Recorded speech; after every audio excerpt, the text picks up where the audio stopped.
Hey guys, welcome back to my channel. If you're new here, my name is Rachel and this is Constellation Library. Today I am going to be going over all of the books that I got in my library haul. They are all graphic novels. I got 14 of them. I'll try to give you a little information about each one. I have read 5 of the 14 so far, so I'll be able to explain a little bit more, obviously, about those. I'm also going to show you just a little bit of an example of the art in each one so you can get an idea. Some people care more about the art than others. I don't. As long as the story is good, that's all I care about.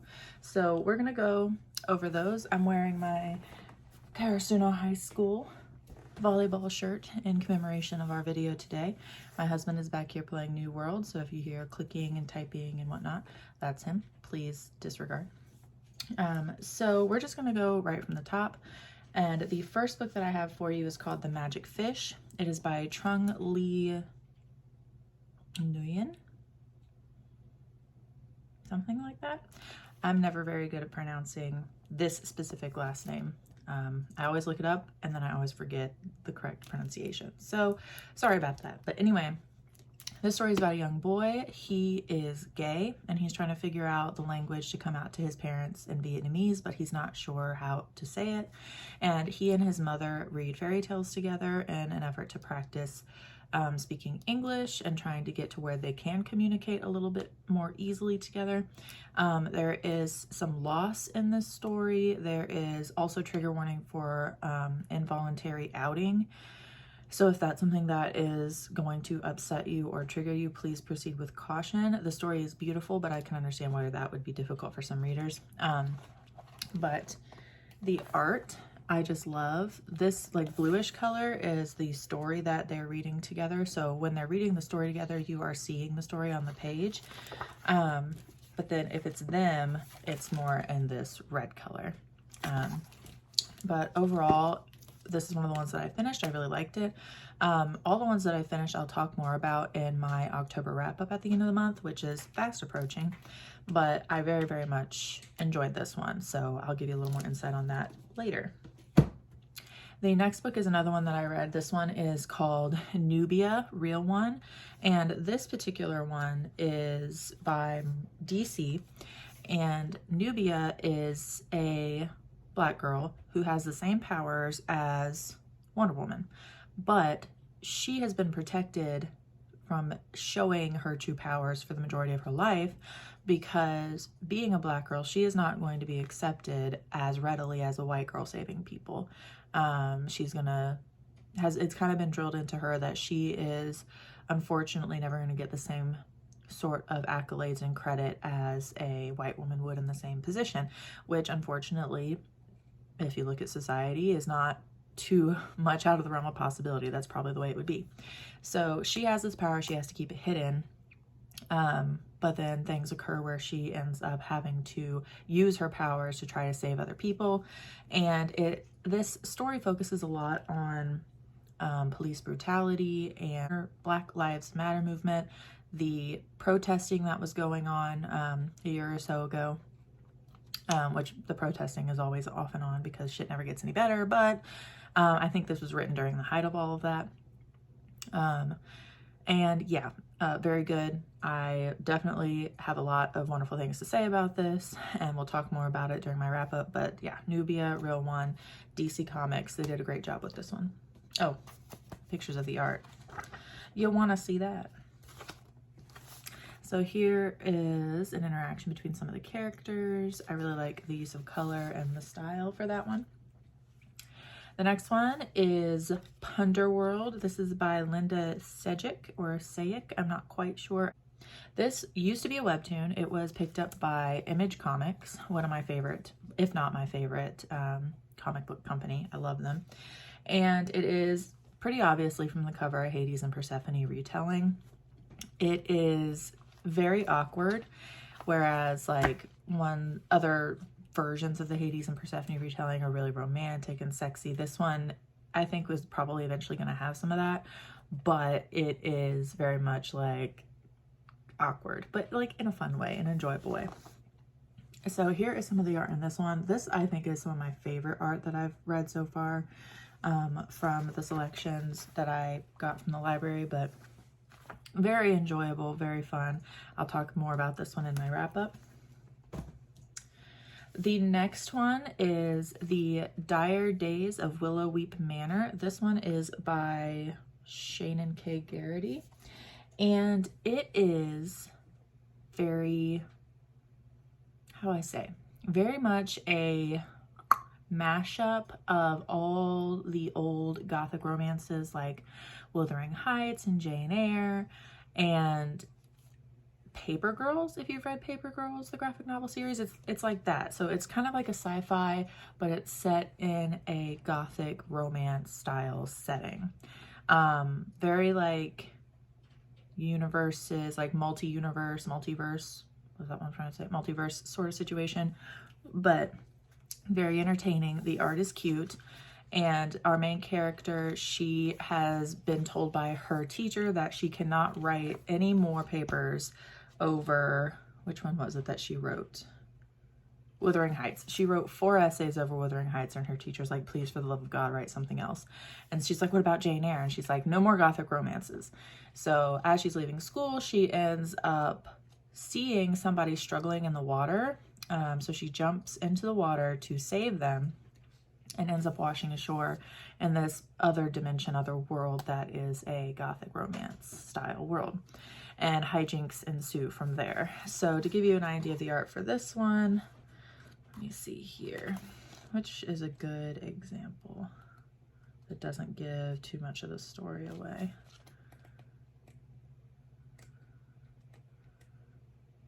Yeah, this is a bit from what I told you, so. Very cute art, very fun. So that's 4. The 5th one is called The Thud. This one is by Michael Ross, and it is a very interesting one. Again, all these I've showed you so far are the ones that I've read. This is the last one that I've read from the stack. And it is about, see if I can sum this up, a young man who has some sort of developmental disability, we are not sure. So he lives with his mother, and he loves AC/DC, he loves music, and for his birthday, she ends up buying him an electric guitar and tickets to see AC/DC in concert. I believe it's set in Germany. I think he lives in Berlin, maybe.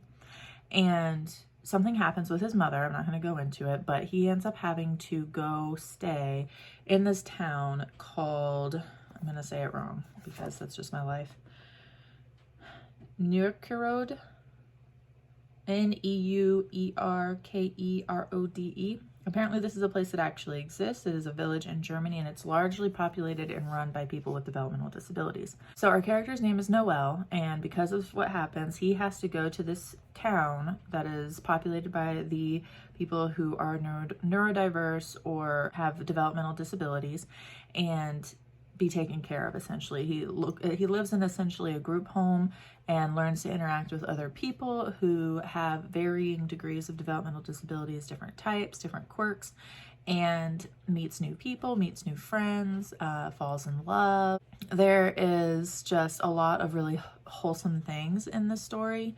I do think that the ending is a little bit abrupt, but that is, you know, it is what it is. But yeah, it's just a very cute story. The art is different from anything that I've really read before. It's very sketchy looking, which I don't dislike the sketchy style, but it's just very interesting. So here is some of the art, and it's intriguing. I enjoyed it, but it is based on a real place, which makes the story all that much more interesting. It does touch on, so trigger warnings, I would say, for discussion of Nazi Germany and eugenics, because it does sort of touch on that a little bit, but there is discussion of what the Nazis did to people with developmental disabilities, not necessarily exactly directly on page, but it's implied if you know anything about the Holocaust. Yeah, so just keep that in mind. Take care of yourself while you're reading this one. Now, we're getting into stuff I haven't read, so I don't have nearly the description of the story to give you. But the first one is, well, I guess this would be the 6th one, is I Am Alfredo Jones. This one is by Tony Medina. And I don't really know anything about the story. From the cover, I can glean that likely Alfonso Jones, based upon the art here, where it looks like people are marching and protesting and picketing, justice for Alfonso Jones, and he's holding the picture.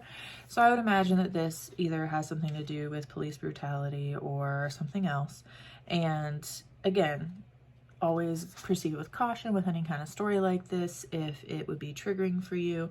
But it seems like it's one that is going to be packed with a lot of history, knowledge, and it's just going to be a really powerful story. So I'm excited to get to this one. Oh, I didn't show you.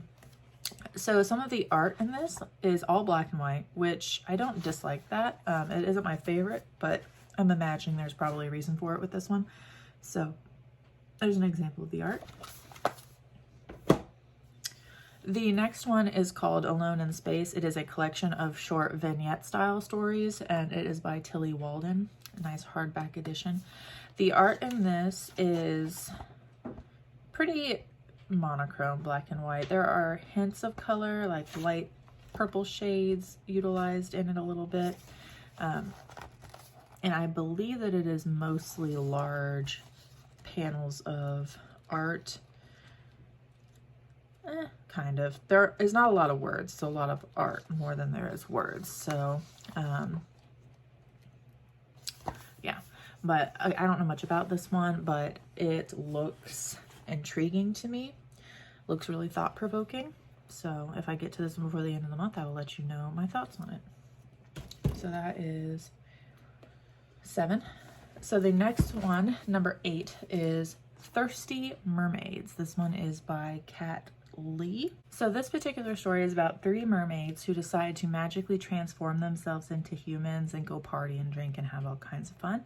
But then they realize that they don't know how to reverse the spell. So they are potentially stuck being humans. And I think that they want to get back to being mermaids. So I think it is a lot of like trying to understand the world around them, trying to fit in, and whether or not they're successful in that is to be determined. But it looks fun. The art inside is super fun.